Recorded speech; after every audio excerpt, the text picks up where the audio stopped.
Welcome to RHI's Sociable City Interviews, where we meet with global thought leaders on nightlife and the social economy. Today, we are here with Chelsea Arganbright, who shares her nomadic life as a professional woman living and working remotely in cities from Australia to Europe, stopping in North, Central, and South America. Hey, Chelsea, how you doing? Hey Jim, I'm very well. How are you today? Good. I'm so excited to talk to you. We worked together many years ago when you were a work study student at the university here in Santa Cruz, and I followed you a bit, and then more recently have gotten reconnected with you and learned about the exciting life that you've had. But more importantly, that interesting paper that you wrote for a thesis when you were studying in Australia.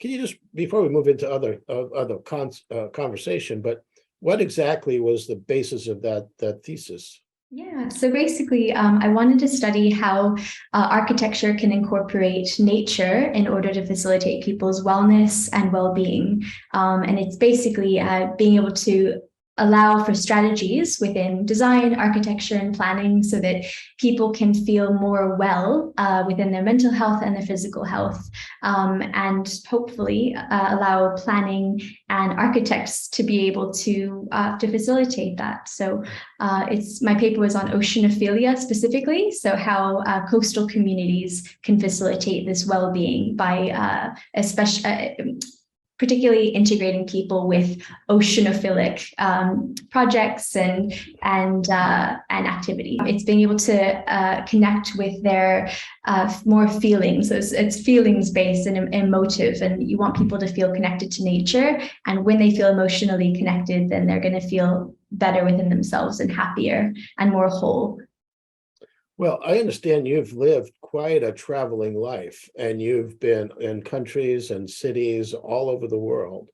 And this kind of ties to a little bit about your personal background and your personal interest as somebody who goes out to socialize. A lot of what we talk about is becoming a sociable city.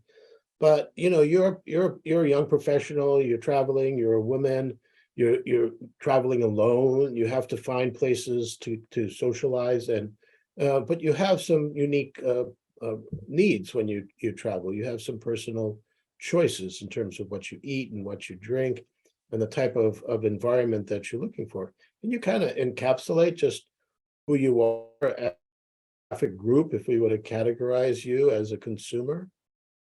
Oh, goodness. So I'm 33 years old. I was born in California. My mother was a nomad, so we traveled all over the world together. And then I moved away from America when I was 23 permanently. And I would say in terms of my my statistics, so I don't drink. I'm gluten-free. I'm lactose intolerant. So I'm a prime example of a lot of this generation's classification. And so finding a place needs to both be safe from your perspective, but also to offer you choices. And so how have you experienced that in the different cities that you've lived in? Just in terms of finding a place and walking in and saying, okay, I could stay here versus no, I'm not interested in staying here. What's your kind of women radar with your special needs that you would assess a place before you go in? Yeah. So when I was in the States, I felt quite, I would say I felt quite comfortable going into an establishment and maybe a bar or a restaurant that offered alcohol and just say, look, can I sit in the corner just with my book and read for a while with with a soda or a water, and it wouldn't be a problem. And then I moved to Australia when I was 23, 24 years old, where there's a massive drinking culture. And it's to the point where in Australia, if you are out with people in any kind of setting, in any kind of venue, and you're not drinking, you're considered a bit of an alien. And I know that sounds extreme, but it's definitely not. And, I feel like when I moved to Australia, I would have to choose venues very wisely. And I would have to be very perceptive of the energy and the vibe of a place before going in, because often, Australians, it's no secret that they really like to drink. And you can often tell what kind of venue it's going to be like before even going in, because you'll be able to hear them partying and kind of, being a bit rowdy. So I learned to do that really quickly in Australia. And you just have to learn to be really perceptive as a woman, especially as a woman who doesn't drink, because often, in that culture, you're chastised for not drinking. I moved to England, to London specifically, 2.5 years ago. And I found the drinking culture wasn't as extreme as it is in Australia, but there's definitely still the sense that you have to be, drinking to fit in. Sometimes I was made to feel very uncomfortable for not being a drinker. And I was asked, I'd go on a date. I went on a date a couple of dates where I was asked why I don't drink. And then I explained I just never drink. And then I was treated very poorly after that, with the man knowing that I didn't drink. So I just have learned over time to choose my venues very wisely and to research them before I go in, essentially. And also perhaps to communicate the fact I don't drink to people that I'm going out with, just so they're aware of it. You become what we call the veto vote, where the one person in the group can make a decision where the group goes if they want you to be included. So like if you're a vegan or you're a non-drinker, then your peers will make sure they find a place that you can go to and be part of that experience. Now you moved on, you spent a little bit of time just recently in Barcelona, and now you're in Istanbul, and you've been a lot of other different places. So how do these cultures, in terms of accepting you as a young professional woman who wants to be alone sometimes, wants to go with the group of your peers, but have these specific needs? Ooh, so currently I'm in Istanbul, and there's a lot of places here that are very trendy. They're very there's a lot of digital nomads here, which generally attracts kind of alternative options when you go into bars or restaurants or cafes. So I'll go into, say, a bar here, and they'll offer some kind of alternative non-alcoholic alcohols, and they'll offer gluten-free things, which is what I need, or lactose intolerant things, lactose-free options. So yeah, it's been quite easy in a place like Istanbul. And when you travel, as long as you choose places where there's a high density of, say, digital nomads, of international travelers, you'll get more of those options. Whereas if you go to places that don't attract the international people, then you're going to have a lot less of those options available. As you see the evolution of beverages and beverage choices, we spoke about this before we had this call, that there's been a growth in what have been labeled as sober bars, places that specialize in just social experiences for people, but who, not because they're recovering, although those are some of the clients, but for people like you who make these personal choices to not drink. And it's a growing part of the market. And so how do you see operators, people who are in this kind of social venue space, what would you begin to recommend that they start thinking about as they're trying to attract, people like you, young professionals who are, diverse in your experiences and have particular needs, but that you have money to spend and an opportunity that you're looking for to spend it? I would say that the best thing they could do is to make sure that it's trendy. And I know that seems very superficial, but as a woman, I would say, and I know my friendship group would agree with me, they would feel like, oh, if we go to a sober bar, that's just going to attract men who are, say, recovering alcoholics. So we're just going to go to this bar and then we just meet all these, AA meeting type people. And I can sense right off that would be the thought process going off in a lot of 30-something females' heads. So to make these bars, to kind of, I would say, to make them a bit like edgy, to focus on it being a bit edgy, a bit cool, trendy, making sure to make the venue really beautiful, really like a lot of beautiful ambiance and aesthetic. I think that would be really, really important to attract people, attract a diverse array of people, and attract maybe the kinds of people that are gonna, then attract more people, if that makes sense. Because you want to, like you're saying, the more women, more females that are at an establishment, the more men will come, and then the more, it'll be trendy and it'll be a hopping place. And I think it's really important just to remember to cater cater to the women, make sure that they're safe and comfortable and that they feel, aesthetically inclined, because we're all about aesthetics. And I think just to make sure that it's really marketing towards 30, even 40 somethings as well. Because you don't want to kind of create this assumption that, okay, it's just for people who are recovering alcoholics. So just for people who, can't drink because they have an issue. I mean, how well do you feel in your experience? I mean, we're talking mostly from a woman's perspective, but have you come across men who have the same kind of interest or demands or expectations when they go out that you and your peer group have? In terms of the availability, the access to alternative drinks besides alcohol? Yeah, just a better ambiance and a better social environment. To be honest, I think generally, I don't mean this to be sexist, but generally men don't mind as much, just so that there's an abundance of good alcohol on hand.